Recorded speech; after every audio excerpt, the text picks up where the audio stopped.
عزیز طلباء و طالبات، بی اے سال اول میں جو پہلا پرچہ ہے اس میں ہم کو غزل کا مطالعہ کرنا ہے۔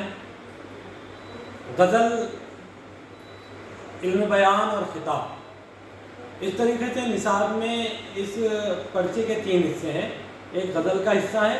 جس میں ہم کو غزل کے متعلق غزل کا آغاز ارتقاء، غزل کی تاریخ، مفہوم، آغاز ارتقاء، غزل کا فن، غزل میں قافیہ ردیف کی روایات، اور غزل میں یہ غزل کے مقبولیت کے اسباب، اور شامل نصاب غزل میں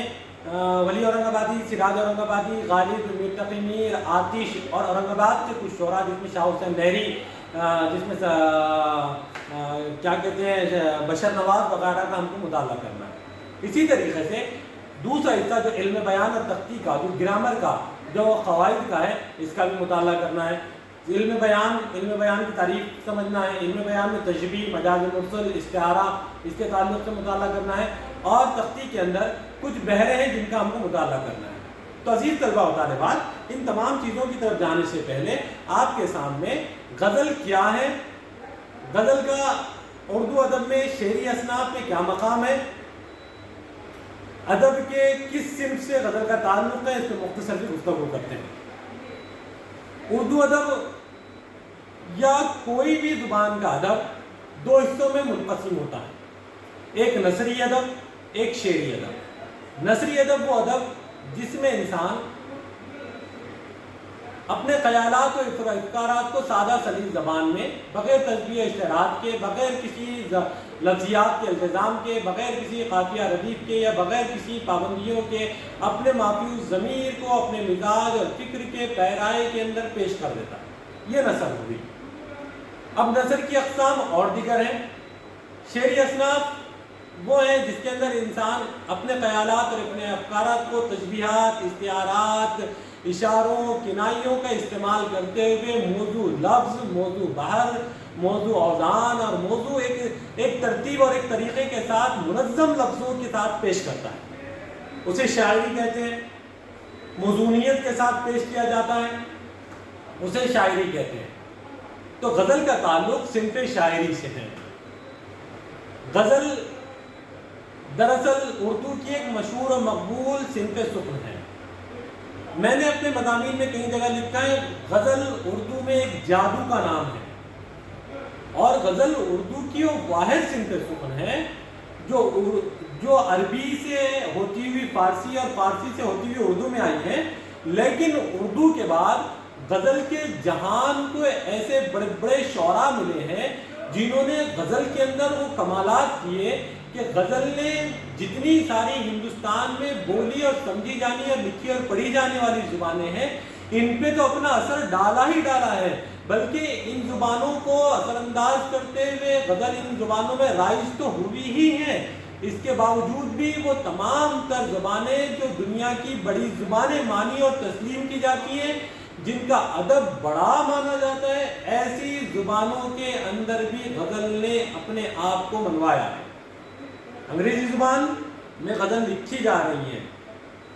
فارسی زبان، فرانسیسی زبان میں غزل لکھی جا رہی ہے، ترکی زبان میں غزل لکھی جا رہی ہے، پڑھی جا رہی ہے۔ اس کے بڑے بڑے شعراء، غزل کے شعراء دیگر زبانوں میں بھی ہم کو ملتے ہیں۔ بہرحال غزل ایک جادو ہے جو اردو ادب سے ساری دنیا عالمی ادبیات پر اپنا سکہ جمائے ہوئے ہے۔ غزل اردو کی شعری اصناف کی ایک صنف ہے۔ غزل اردو شعری اصناف میں جہاں پر قصیدہ، مثنوی، مرثیہ کے بعد غزل کا شمار ہوتا ہے۔ یقیناً اردو ادب میں قصائد پہلے لکھے گئے، نظم پہلے آئی، موضوع اس کے بعد ایک منظم نظم غزل کی قصیدے کی صورت میں ہمارے سامنے آئی، پھر مثنوی اور مرثیے کی صورت میں ہمارے سامنے آئی ہے۔ اور غزل دراصل عربی قصائد کے یا قصیدے کا وہ حصہ ہے جسے تشبیب کہا جاتا ہے۔ قصیدے کے ابتدائی حصہ جو کہ تشبیب، یہاں سے غزل ایک مستقل صنف کی شکل میں عربی قصائد سے نکل کر فارسی میں مستقل ایک صنف کی شکل میں سامنے آئی ہے، اور اردو شعراء نے اس کو بالکل اس کا ایک نیا جہان تشکیل دیا ہے۔ غزل کے معنی عورتوں سے باتیں کرنے کے، عورتوں کی باتیں کرنے کے، حسن و عشق کے بیان کرنے کے ہیں۔ یہ تو غزل کے ابتدائی دور کی بات ہوئی کہ غزل میں جب اردو میں غزلیں لکھی جانے لگی یا فارسی میں بھی جب غزلیں لکھی جاتی تھی تو اس میں حسن و عشق کا ذکر ہوتا تھا، حسن و عشق کی بات ہوتی تھی، عاشق اور معشوق کی گفتگو ہوتی تھی، عورت کی بات ہوتی تھی، معشوق کی بات ہوتی تھی، عورتوں کی باتیں ہوتی تھی، ان کے زلف کی بات ہوتی تھی، ان کے حسن کی بات ہوتی تھی، ناز و انداز کی بات ہوتی تھی، ناز و نخروں کی بات ہوتی تھی، انداز تکلم کی بات ہوتی تھی، ان کی چال ڈھال کی بات ہوتی، قد و قال کی بات ہوتی تھی، عاشق کا معشوق پر فریفتگی کی بات ہوتی تھی، ان کے زلفوں کی اسیری کی بات ہوتی تھی، ان کے انداز تکلم پہ فدائیت کی بات ہوتی تھی۔ یہ ساری باتیں ابتدائی غزل کے موضوعات تھے۔ یہ ساری موضوعات، یہ ساری گفتگو، یہ ساری موضوعات حسن عشق سے تعلق اور عورت سے تعلق رکھتے تھے۔ یہی جو باتیں غزل کے ایک منظم فارم میں، ایک منظم حیت کے اندر جب سامنے آئی تو ایک اردو ادب کے اندر ایک انفرادیت کے ساتھ ایک انفرادی صنف کی حیثیت سے غزل سے متعارف ہوئی۔ غزل کا آغاز و ارتقاء ایک طویل بحث ہے، انشاءاللہ اگلے باب میں ہم اس کی طرف گفتگو کریں گے۔ لیکن غزل کا جو سفر عربی سے فارسی، فارسی سے اردو میں ہوا ہے، تو عربی قصائد کی تشبیب سے نکلی ہوئی غزل کا یہ خمیرہ فارسی میں جا کر جب آنکھ کھولا تو ایک اچھا خاصا قد و قال کے ساتھ اردو ادب میں آیا۔ اردو ادب نے اس کے اتنے بالوں پر تراشے گئے، اس کی اتنی نزاکتوں کا خیال رکھا گیا کہ اردو ادب نے غزل کو مستقل ایک صنف کی طور پر متعارف کروایا۔ غزل کی حیت، غزل کا فن، یہ ایک الگ موضوع گفتگو ہے، انشاءاللہ اگلے باب میں ہم اس پہ تفصیلی بات کریں گے۔ غزل کے لفظی معنی عورتوں سے باتیں کرنے اور عورتوں کی باتیں کرنے کے ہیں، اس لیے ہم دیکھتے ہیں کہ غزل کے جتنے سارے موضوعات ہم کو نظر آتے ہیں، یہ غزل میں حسن و عشق کی باتیں، یہ یوں سمجھا ہی جاتا تھا، کلاسیکی ادب میں جتنی ساری باتیں ہیں یوں سمجھا ہی جاتا تھا کہ غزل میں حسن و عشق اور عورت کی بات کے سوا کسی نہیں۔ کئی ناقدین نے طرز کیا، کلیم الدین احمد تو کہتے ہیں غزل سے مجھے سنڈاس کی بو آتی ہے، اسے ختم کر دینا چاہیے، بلکہ کسی نے غزل کو اردو ادب کی آبرو بھی کہا ہے، اور بہت زیادہ کسی نے کہا کہ غزل تو میرے نزدیک قتل کی مستحق ہے، اس کی گردن اڑا دینی چاہیے۔ یعنی رد و قبول کے ان مراحل کے بعد بھی غزل نے زمانے کے ساتھ اپنے موضوعات کو بدلا ہے۔ جہاں کلاسیکی شعراء میں میر تقی میر ہو جائیں، خواجہ درد کے پاس آ جائیں، یا داد دہلوی کے پاس آ جائیں، یا غالب کے پاس آ جائیں، تو ہم کو معلوم ہوتا ہے ان لوگوں نے غزل کے عشق کو، غزل کے بیانیہ کو بہت وسعت دی ہے، غزل کے موضوعات کو بہت وسعت دی ہے، آنے والی نسلوں کے لیے اور غزل کو تابندہ کرنے کے لیے اپنا خون جگر لگایا ہے۔ میر تقی میر ایک غزل جو 300-350 سال پہلے لکھی گئی کہ پتا پتا بوٹا بوٹا حال ہمارے جانے ہیں، جانے نہ جانے گلی نہ جانے باغ تو سارا جانے ہیں،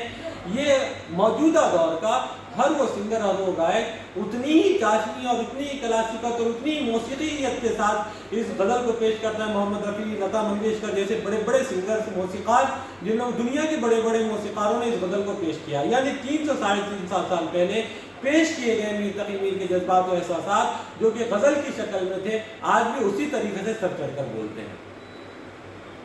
اس سے یہ بات ظاہر ہوتی ہے کہ غزل نے اردو ادب کے اندر جو اپنا مقام بنایا ہے وہ صرف ایک موضوع کے اعتبار سے نہیں، حیت کے اعتبار سے نہیں، بلکہ اپنی وسعتوں کے اعتبار سے بنایا ہے، اپنی کشادہ ظرفی کے اعتبار سے بنایا ہے، اپنے اندر سمٹنے والے موضوعات کی جیسے طرف سے بنایا ہے۔ جہاں پر حسن و عشق کی باتیں ہوتی تھی، آج غزل کے اندر دنیا کی سنگلاخیوں کی بات ہوتی ہے۔ جہاں پر شاعر اپنے محبوب کی زلفیں سنوارتا ہوا نظر آتا تھا، وہیں پر شاعر اپنی بے سر و سامانی کا رونا روتا ہوا بھی غزل کے اندر نظر آتا ہے۔ جہاں پر غالب جیسا شاعر کہتا ہے کہ تیرے زلف کا پریشان ہونا، یہ جو چیز باتیں تھی زلف اور حسن و عشق کی باتیں، وہیں پر ایک شاعر کا، آج کے شاعر کا ایک شعر ہے کہ مشکلیں اتنی پڑی، غالب جہاں کہتا ہے مشکلیں اتنی پڑی کہ آسان ہو گئی، آج کا شاعر یہ کہتا ہے کہ نہ جانے بارشوں میں کیا سازش ہوئی، میرا ہی گھر مٹی کا تھا، میرے ہی گھر بارش ہوئی۔ یعنی غزل نے اپنی وسعتوں کو بخشا، زمانے کے تقاضوں کو سمجھا اور اپنے آپ کو موضوعات کی یکسونیت سے نکال کر اپنے اندر بہت سارے موضوعات کو جمع کیا۔ آج غزل حسن و عشق کے حسن و عشق کی نزاکتوں سے نکل کر آج زمانے کے آنکھ سے آنکھ ملاتی ہوئی اس کی سنگلاخیوں کے ساتھ چلتی ہوئی ہم کو نظر آتی ہیں۔ اگر ہم غزل کا اور گہرائی اور گہرائی سے مطالعہ کرتے چلیں تو ہم کو مستقل طور پر غزل کی موضوعات کے اوپر ایک بحث ہم کو ملے گی۔ بہرحال غزل دیگر اصناف قصیدہ، مرثیہ، مثنوی کے مد مقابل کیوں اتنی مقبولیت حاصل کر گئی، اس کی بھی ایک وجہ ہے۔ ہم نے دیکھا کہ قصائد بادشاہوں کی تاریخ میں، بادشاہ وقت کی تاریخ میں لکھے جاتے تھے، بادشاہ ختم ہوئی، نہ انعام و اکرام دینے کا زمانہ ختم ہوا، اس لیے قصیدے ختم ہو گئے۔ مثنویاں طویل تر داستانوں کے اوپر لکھی جاتی تھی، قصہ در قصہ، قصہ در قصہ، مثنویاں طویل تر نظمیں ہوتی تھی اور ایک ہی موضوع اور ایک ہی خیال اور ایک ہی قصہ اور ایک ہی کہانی کو مثنوی کے اندر پیش کیا جاتا تھا۔ اب وہ زمانہ ختم ہوا، لوگوں کے پاس فرصت کے اوقات ختم ہوئے، قصے، داستانیں اور مافوق الفطرت عناصر کا رواج ختم ہوا، اس لیے مثنویاں بھی لکھنے کا مزاج ختم ہوا۔ مرثی حضرت امام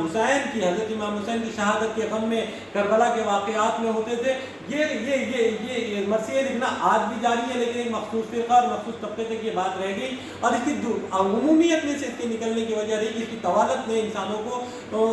اس سے دور کر دیا۔ لیکن غزل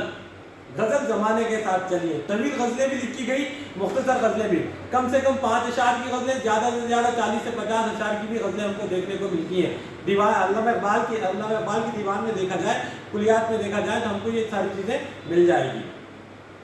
غزل کی خصوصیت یہ رہی کہ غزل کے ایک شعر اپنے پورے مکمل معنی، اپنے پورے مکمل موضوع، اپنے پورے مکمل خیال کے ساتھ وارد ہوتا ہے۔ غزل کا ایک شعر مکمل ایک اکائی ہوتا ہے۔ غزل کے ایک شعر کو اپنے معنی کے اظہار کے لیے کسی دوسرے شعر کی ضرورت نہیں ہوتی، بلکہ بہادر شاہ ظفر کی غزل دیکھیے، لگتا نہیں ہے دل میرا اجڑے دیار میں، کس کی بنی ہے عالم ناپائیدار میں۔ یہ شعر کے مطالعے کے بعد، اس کے بعد کے اشعار نہ بھی پڑھے جائیں، اس کے بعد کے اشعار کا سہارا نہ بھی لیا جائے تو یہ شعر مکمل ہے۔ اس کے اندر شاعر جو کچھ کہنا چاہتا ہے ان 2 مصروں کے اندر اپنے خیال کو بند کر چکا ہے۔ ان دو مصروں کے اندر اپنی پوری کیفیات کو بیان، اپنے جذبات کو، اپنے احساس کو، اپنے تجربے کو، سب چیزوں کے ان 2 مصروں کے اندر پیش کر دیتا ہے کہ لگتا نہیں ہے دل میرا اجڑے دیار میں، کس کی بنی ہے عالم ناپائیدار میں۔ کہ یہ دنیا ناپائیدار چیز ہے، یہاں دل نہیں لگتا اور یہاں کسی کی زندگی مکمل ہوئی نہیں، کسی کی خواہشات پوری ہوئی نہیں، لیکن یہ بات ختم ہو گئی۔ غزل کی مقبولیت کا بنیادی سبب بھی یہ ہے کہ غزل کا ایک ہر شعر آزاد ہوتا ہے۔ یہ شاعر اپنے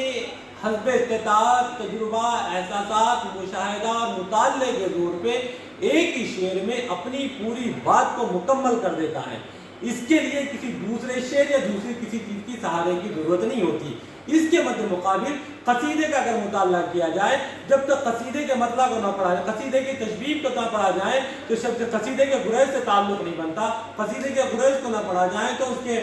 مدعا سے بات نہیں بنتی۔ ویسے ہی مثنوی پڑھی جائے، اگر درمیان کا کوئی حصہ پڑھ لیں تو مثنوی کا ابتدا اور انتہا کی بات سمجھ میں نہ آئے۔ اسی طرح مرثیے کو اگر پڑھا جائے، جب تک کوئی ایک بات مکمل، ایک خیال کئی اشعار سے مل کر نہ ہو جائے وہ مکمل نہیں ہوتی۔ لیکن غزل کا ایک ہی شعر اپنی ساری بات مکمل کر دیتا ہے، اس لیے غزل کو مقبولیت بھی ملی ہے۔ اب اور دوسری بات یہ بھی ہے کہ غزل کے اندر جو اسالیب اور جو فن، غزل کا فن ہے کہ قافیہ کا التزام ہو، ردیف کا التزام ہو، مطلع ہو، اس میں مطلع ہو، مقطع ہو، غزل کے اندر بہت خوبصورت یہ گنجائش بھی تھی کہ شاعر آخر میں اپنی بات کو رکھنے کے بعد اپنے تعارف کو بھی پیش کر دیتا ہے، اپنے نام کو بھی پیش کر دیتا ہے۔ یہ غزل کی بہت ساری وجوہات میں سے ایک وجہ ہے۔ یہی بات ہے کہ آج اردو ادب کے اندر غزل مکمل طور پر اب رائج بھی ہے اور زمانے کے ساتھ چل بھی رہی ہے۔ انشاءاللہ شامل نصاب الموضوعات کو ہم اگلے بعد میں پڑھتے رہیں گے۔